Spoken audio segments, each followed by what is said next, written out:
Wow, it's time for another show full of tips and ideas from the sales growth leadership expert, Dean Akers. Known for his experience in hyper-growing companies and creating cultures for high-performance teams, here's Dean. Well, welcome to your Sales and Leadership Ninja Show. I'm the head ninja, Dean Akers, and each week I bring you one of my rants to stimulate you into thinking in the realm of sales and or leadership. This week is really kind of one close to my heart and one that I continue to focus back on, and it continues to be a great conversational piece with salespeople, company CEOs, and people trying to grow their business. And so today's show is just give the customers what they really want. Operative word, really want. Now, so many of us, when I meet with people, they talk so much about price and competition, and whether it's the business leaders, their teams, their marketing, everybody's always talking about price and competition. Now, interestingly, you can go back to some of my previous shows and you'll hear a lot of rants on that conversation. But my infamous question that has been so valuable to me over the last 45 years is, if all the prices were the same, would you choose me? That's right, you heard it. If all the prices were the same, would you really choose me? Now, how does that beg back into just give the customer what they really want?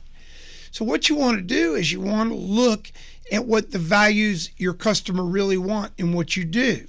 I'll give you an example. Somebody asked me one time, they go, "Can you give me a price?" And I said, "Penny." "A penny? Really? A penny? For real?" I go, "Yeah." Wow, you'll do that for a penny?" I said, "No, you just wanted a price. That's the price." "A price for what?" "I don't know. It's a price." Now, you could say, if you're listening, you could say, "But he's just smarty. He's always making these smart remarks." Well, it's a very glaring point to drive home today. You want to look at the value the customer really wants. Now, some of y'all remember in previous shows we've talked about when I was in the tire service business. Everybody talked about how competitive and price sensitive it was. And particularly in the commercial tire business, we were dealing with very large companies, and they were always beating us up on price. And then it became fairly obvious to me their biggest thing they wanted was great service. And somebody goes, "Well, everybody wants great service." Well, they do, but you got to define what great service was. In this case, we promised tire service, our service trucks would be on the way 24/7, 365 days of the year. And if they weren't, the service calls and service costs were free. That's right.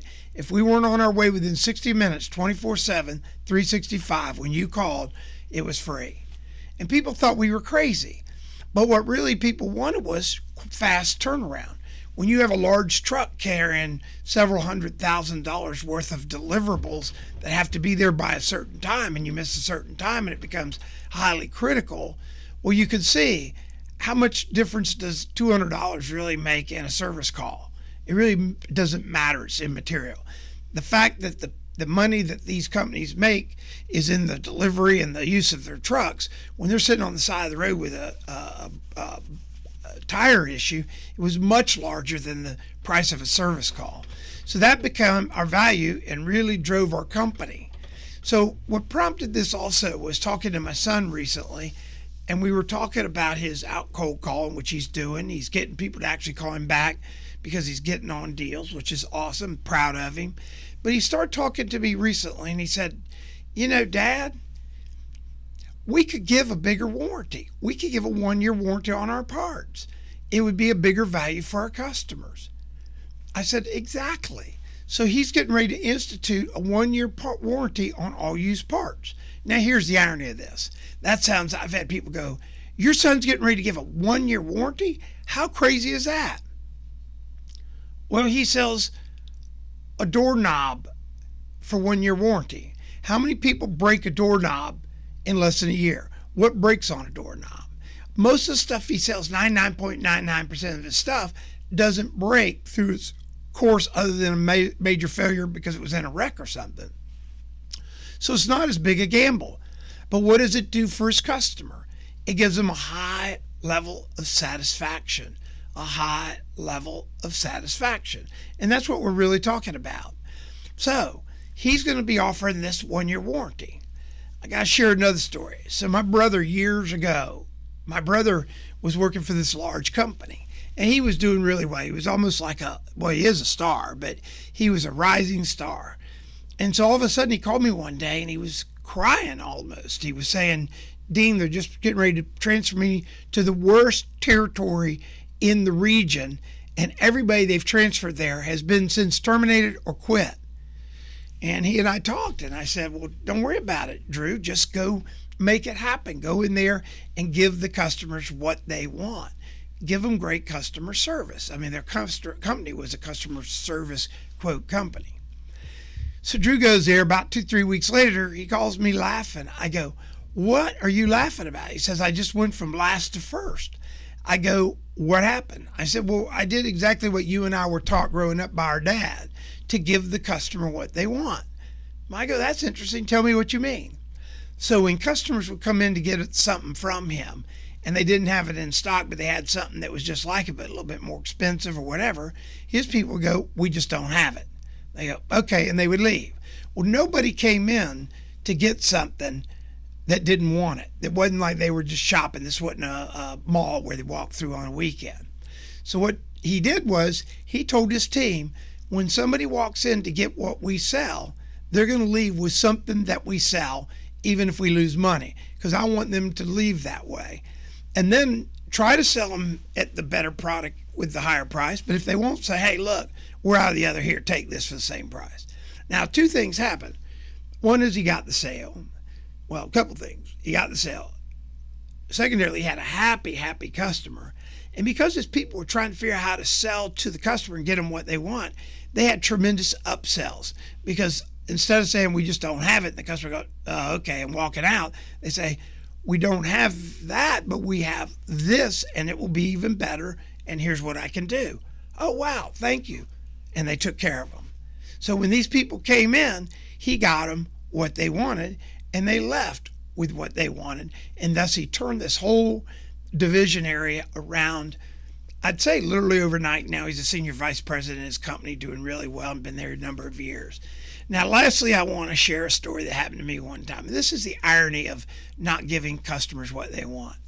I was craving for a Coke float. And if any of y'all have ever had a Coke float, it's where you put ice cream in a glass and you pour Coca-Cola over it. And this was years and years ago.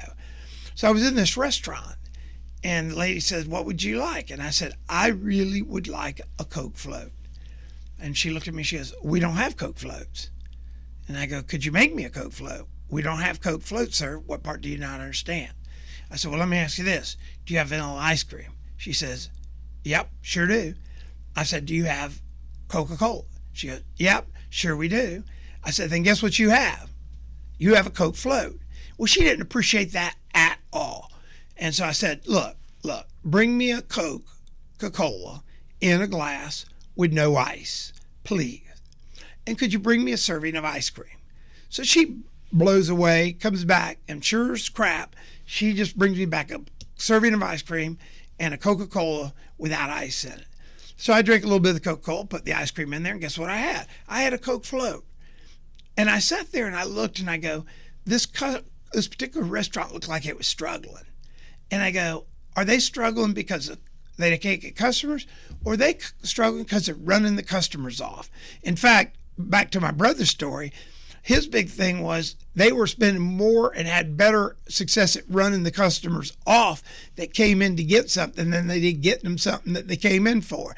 So this lady went out of her way, could not think, even when I outlined it to her, how to get me a Coke float. I didn't tell her, oh, I have to have a cheap Coke float. She could charge me full price for the ice cream, full price for the Coke, put the ice cream in the glass, pour the Coke over it, and guess what she would have just done? She would have given me a Coke float. So, today's message for you. Think about, even if you go to the point of recording, and we talk about this a lot, and my ninjas are doing it, and when they do it, we still find opportunities when you record, and find out and practice getting the customer what they want, getting them really what they want. Don't be embarrassed to charge what you need to charge to give them really what they want. So when somebody says what they really want, give them the opportunity to turn you down for the price, but give them really what they want. So until I see you next week, I just want to remind you, if you want any of these outlines of these sales basics, just email me. We've had a bunch of emails. We're getting them all out to you at help@adjunctceo.com. That's help@adjunctceo.com. And if you want a copy of the book Self-Talk, then you can get it on Amazon or Barnes & Noble. Just go on and look up Self-Talk, Thinking Like a Child, Dean Akers, author, and you can get them on Amazon or Barnes & Noble. But if you want a free one, just email me at help@adjunctceo.com, help@adjunctceo.com with your name and mailing address, and one of my team will mail one out to you. So we'll see you next week. And just remember, give the customer what they really want. Have a great week. We hope you enjoyed this week's show. Subscribe today to our podcast and send questions or thoughts to help@deanakers.com. Also, visit us at www.deanakers.com to listen to prior shows and view helpful videos. Also, great tips to download. Thanks again. See you next week.